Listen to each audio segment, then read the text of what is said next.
I want to be happy about the so-called basic income experiment that is being done in Finland, but it is really set up to fail, and I'll tell you why in a second.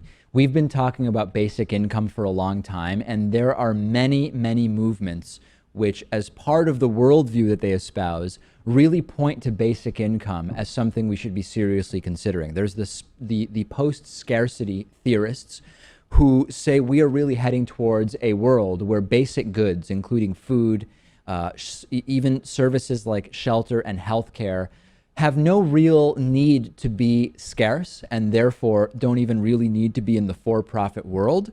And we should really put a basic income as part of our worldview so that we can disconnect some of these activities from needing to have a, quote, formal job. There are those who have been following the job automation movement and the reality that technology is now destroying more jobs than it creates. If you realize that as a planet, we are going in the direction of fewer industries even having available jobs, a basic income fits there as well. The other scenarios, there are also some other scenarios we've talked about that point to a basic income. Great. So Finland is going to sort of move forward with a basic income trial.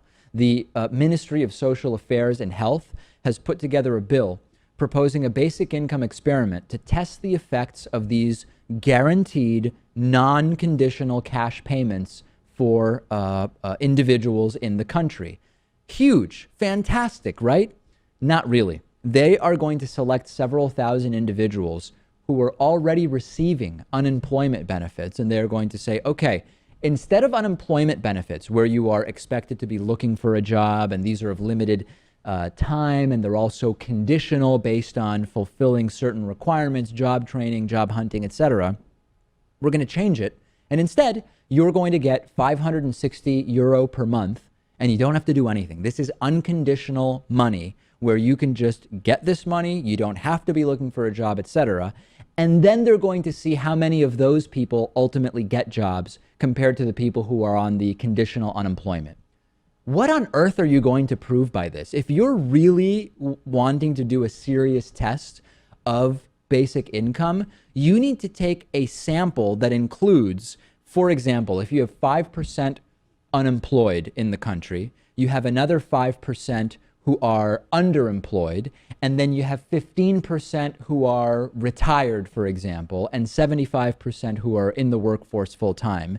You need to give the basic income to a representative sample. 75% of your sample needs to be working full time. 5% of your sample needs to be working part-time, but wanting to work full-time, etc.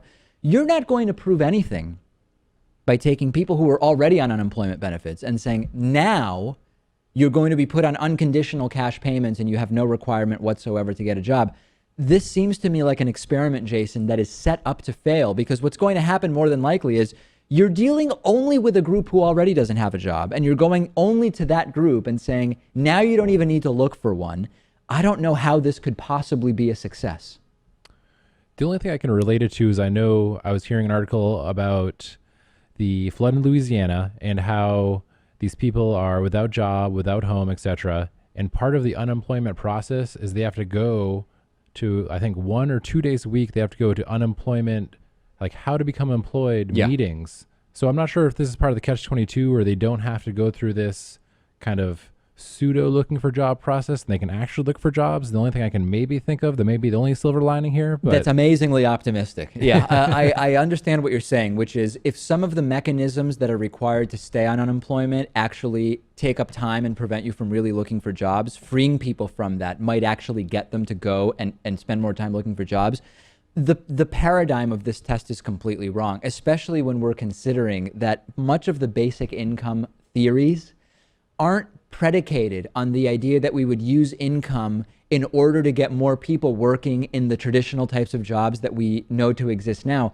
The point is to look at basic income as an element of the significant changes that are no doubt going to happen to society over the next 50 years. I think this is a bogus way to test this. I guess it's good to be doing something. I think it's set up to fail. And if you disagree, I definitely want to hear from you, because I don't get how we're going to get anything positive from this test that Finland is doing.